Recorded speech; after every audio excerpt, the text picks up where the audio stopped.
Hello everyone! Welcome to the Dungeons & Dragons 5th Edition Power Gamers Tactics Room. This is your host, Bilbrun Bethelstone, and I'm his assistant, Adelina. Today we are having another episode of our video response series, this time responding to Taking 20, Alignments Are Dead. Yeah, so this is a pretty old video from 3 years ago. I have no idea why it was in my feed, but it's pretty coincidental because I was just talking the other day with my own dungeon master about alignments in a philosophical sense. And so it was very interesting to me. And based on how he structured his argument, I kind of wanted to respond to it. Because even though it was from 3 years ago, I think that it has some relevance to the ongoing drama currently surrounding Dungeons & Dragons. And so it's worthy of a look, I think. So let's jump right in and break down his arguments. So as usual, I would like to start with the disclaimer that I am going to be paraphrasing Taking 20's arguments here. I apologize if I got any of it wrong, as I always try to do. I approached it intellectually honestly and did the best I could. But sometimes mistakes happen, so if I screwed anything up, many apologies. That said, as I see it, his general claims are as follows: that alignment is foolishly retained in Dungeons & Dragons due to nostalgia, even though it has always been a bad mechanic, that alignments serve no purpose, and in fact, alignments actually harm the game. And he supports this with 5 different arguments. Argument number 1 is that Dungeons & Dragons is more about role-playing than ever, and alignment impedes this, on the grounds that alignment refers to personality and not morality. However, there are more than 9 types of personalities in the world.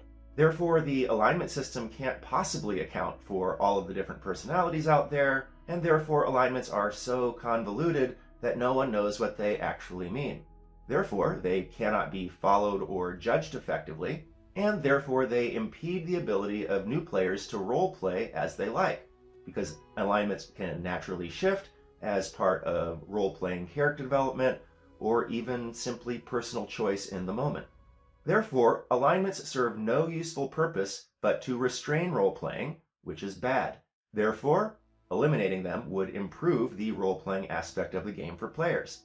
His second argument is that alignments in Dungeons & Dragons have always been bad, on the grounds that there were XP penalties for alignment change in previous editions. Therefore, alignment change puts a PC behind the rest of the party in level development, and therefore one cannot have a redemption or corruption arc, for example, that experienced by Darth Vader. His third argument is that good DMs recognize the stupidity of the mechanic and thus don't use alignment, on the grounds of one example that he provides of a DM who says he doesn't use it. His fourth argument is that good and evil are just tropes looking for a mechanic. However, it's a bad mechanic that alignments can simply be detected. The argument here is a little unclear.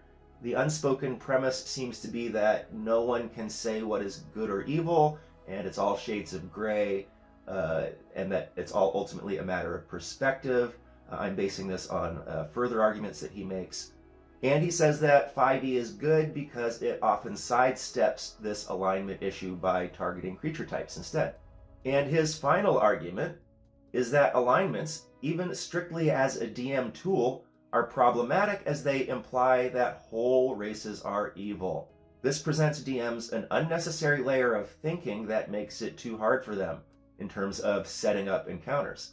He makes this claim on the grounds that this is not universally true. Races are not universally chaotic evil or lawful good or whatever, because you can find exceptions to this. For example, Drizzt. And to that I would add the whole sect of Drow that are good, like the Illustri ones. In any case, therefore it's problematic that general alignments are applied to entire races and societies, because this is lazy and bad design. Labeling a race or society as evil requires comparison to a good society. And this is problematic. It's very complex. We tend to think of our own society as good, but it's not really. You can point to all sorts of injustices in our society, and therefore we are really in no position to judge any society. Therefore, he does not want alignments except for angels, devils, and demons, although he gives no reason for these exclusions, and oddly he explicitly includes aberrations and undead in that. No reason given for those either. So a little confusing to me, but ultimately not that important. The point is that he believes this causes or encourages PCs to become murder hobos, because why should one parlay or negotiate with individuals if their race is ipso facto evil? So a pretty lengthy argument. Taking 20 really went hard here on trying to support his general claims. Let's break it down and see how he did. So in regards to argument 1, I first have to point out that he contradicts himself by invoking the Myers-Briggs type indicator, which is a personality typing system which has 16 types. He apparently doesn't recognize that all of his arguments apply to 16 types as well as 9. He also ignores the fact that the main psychometric personality heuristic, proponents of which tend to denigrate the MBTI, is the Big Five. It aligns personality across 5 metrics: openness, conscientiousness, extroversion, agreeableness, and neuroticism. And while some people break these 5 into 2 categories each, that's a total of 10. So the fact that there are a relatively small number of discrete categories is no argument against an effective personality heuristic, because it ignores that all categories can be separated into, for example, P and not P. For example, blondes and non-blondes, right? And this heuristic says nothing else about the subjects in the set except that they're blonde or non-blonde. So the point is that you don't need an all-encompassing heuristic. You simply need something that generally creates categories that are useful. As such, the meaning of a character's alignment can be determined by the player and DM on a case-by-case basis, just like all of the other ill-defined aspects of the game that are designed that way and designed for the DM to make the final decision. Session 0 would be the perfect time to figure that out. More problematically, he fails to see that shifting behavior at will between alignments is a problem. In fact, it is bad roleplay. And because he misses that, he also fails to see that the purpose of alignment, its useful purpose, is to allow the DM to impose penalties on bad role-playing. It doesn't make much sense to me for someone to say, so what if I'm a lawful good paladin? I want to mug the old lady. I feel like if a player says something like that, as a DM, you've got to have a tool to be able to be like, no, you're lawful good, you can't do that. And if the player insists, hey, you can't control me, I don't care what my alignment is, I want to mug the old lady, he should have some kind of punishment available or grounds to impose penalties, and alignment perfectly suits that task. So unfortunately for taking 20, argument 1 is thus both invalid and misses the point of the mechanic. It's invalid because 9 alignments are perfectly capable of creating general heuristics, and it misses the point because it ignores the actual intent of the mechanic in gameplay. In regards to his second argument, I would argue that suffering costs during significant personality realignment is to be expected. Penalties for such don't ipso facto prevent redemption and corruption arcs. In fact, in my opinion, penalties to represent the requisite internal struggle make all kinds of sense. This arguably, and in my opinion, increases the drama, the tension, and the importance of the internal struggle. The Darth Vader arc has impact due to the cost and the difficulty of redemption. If it was easy peasy and commonplace, redemption and corruption arcs would have no such impact. It also just kind of dismisses the fact that 5th edition no longer imposes specific penalties on alignment change, so not really sure what relevance what previous editions did has on the game. With the exception of, Paladin Oaths, there's some alignment stuff going on there. So ultimately, I have to reject argument 2 as an opinion that is defended by a non sequitur fallacy. It doesn't really defend the truth value of the proposition, but that's not to say that his opinion is wrong. He is welcome to his opinion, of course, just that his opinion is unsupported by his argument here. Moving on to his third argument, this is pretty straight up bad, right? We can all see that this is, one, an appeal to authority fallacy, two, that one example is just an anecdote, it's not data, three, we only have his word for it that this guy he's showing is a good DM. Personally, I don't think much of a DM who can't handle alignments. Maybe that's just me. So no need to spend too much time on this one. Argument 3 must be rejected as fallacious, ill-defined, and empirically unsupported. In regards to his fourth argument, I have to strongly disagree. Although, as an aside, I do understand that the zeitgeist is that moral relativity is on the ascension, and my own preferred perspective of moral universalism is roundly derided. But regardless, to call good and evil simple tropes, I think is extremely convenient and obviously wrong. Good and evil are not just tropes, they are real categories. Just because they're difficult to define does not mean that you can dismiss them. And in fact, good and evil are basic elements of almost all myth and all fiction, particularly fantasy. Games and stories do not have to reflect real life. I mean, they can, if the dungeon master and the players prefer. I don't understand why Taking 20 feels the need to impose his opinion on the game itself. And the argument that alignments can be detected as real categories has no relevance at all to this argument. And the fact that 5th edition does sidestep certain alignment issues is possible, but whether it's better is an unsupported opinion. So argument 4 must be rejected as false in denying the existence of good and evil. I think it's pretty obvious that such things do exist in the world. And again, that is not to say that the underlying opinion, which this argument is intended to support, is false. It's just that the argument doesn't accomplish the task. And now we get to his 5th argument, which honestly is the crux of his position and the whole reason that he felt the need to put up 4 fallacious arguments rationalizing this position. Here, the fallacy he commits is the not all X are like that fallacy, which ignores that categories are heuristics and thus general truths only, and that there are always outliers in any distribution, but that does not affect the general truths revealed by the distribution. And in fact, he points this out himself, so a little bit confusing as to why he commits to this argument, but he does, so I have to point that out. And as is a common occurrence when people try to make this argument that no one can say what is good or evil, he fails to notice that the categories of good and evil are intrinsic to his own argument.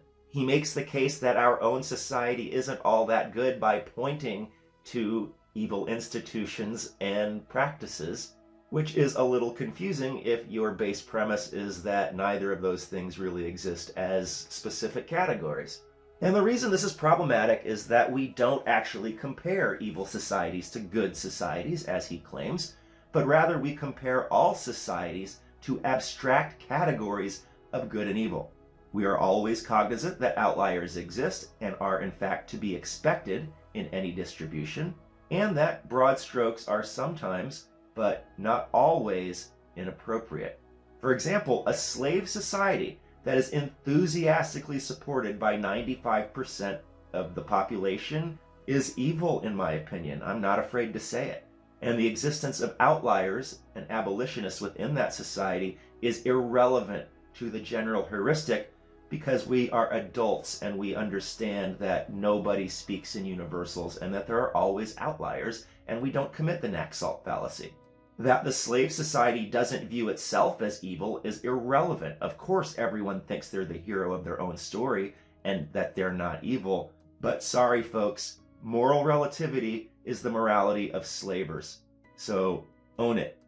Finally, he fails to notice that his exclusions contradict his own argument. It is completely unclear why good and evil should apply to angels and devils, but not others. For there to be any exceptions invalidates the argument. So ultimately, argument 5 must be rejected as fallacious and ambivalent. So bringing it back around to his original general claims. As we've seen, none of these claims are supported by legitimate arguments. It's just fallacies all the way down. The arguments are rationalizations. They are intended to justify an emotional opinion. And when parsed as I have done, they clearly fail. However, despite destroying his argumentation and revealing it for a naked emotional opinion, I will not dismiss it. Because believe it or not, I respect the opinions of others, and thus I could possibly be convinced. Because my own opinion is that alignment is a core mechanic of Dungeons & Dragons that should be retained. In fact, in my mind, the defining characteristics of Dungeons & Dragons are one, that it's a D20 game, and two, it's the game with alignments.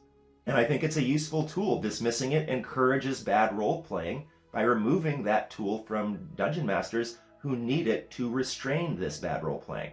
However, I don't feel too strongly about this opinion. I don't really care about it very much at all. My main concern is the success of the game as a whole. I mean, every edition is different, the rules change, but D&D remains the same, and D&D is still the king. The fact is that Dungeons & Dragons is currently in the throes of larger cultural forces. This video, for being 3 years old, is actually pretty prescient. And as I see it, the younger generation of Dungeons & Dragons players are highly invested in and influenced by these larger cultural forces. More specifically, their sensitivity and concern for racial issues has become a massive distraction to the game's growth, and in my opinion, we'll all be way better off when this nonsense is behind us and we can just play the game again. And to that end, Wizards of the Coast has chosen to change the game and favor this generation. Tasha's hinted at it, and the Gothic lineages cement it. And while this is marginally controversial, I don't disagree with this strategy. I do think we are compelled to point out that fears of get woke, go broke are not unfounded. It has happened to several companies with several products in several sectors. But I happen to look at those sorts of things, and in my estimation, this phenomenon is more applicable to sectors that serve a broad demographic, and I don't think that's the case in Dungeons & Dragons. In D&D, the OSR community, or the old school Renaissance community that wants to go back to the old school way of doing things, is pretty small, and in my opinion, overwhelmed by the newer attitudes. And so I concur that abandoning alignment may very well be good for the game. And I will support this new direction, as my love for Dungeons & Dragons outweighs my mild personal preferences. I want everyone to have fun. As Treant Monk puts it, D&D is for everyone. And so I am not opposed to making it more inclusive for the new generation, even though I personally think alignments are cool and make sense. I'm a power gamer. I leverage rules. I don't complain about them. Do as you like. Well, that's it. That was our video response to Taking 20 Alignments Are Dead. If you agree or disagree, tell us in the comments below. Overall, thank you so much for watching. This was your host, Bill Brown Bafflestone, and I'm his assistant, Adelina. See you next time.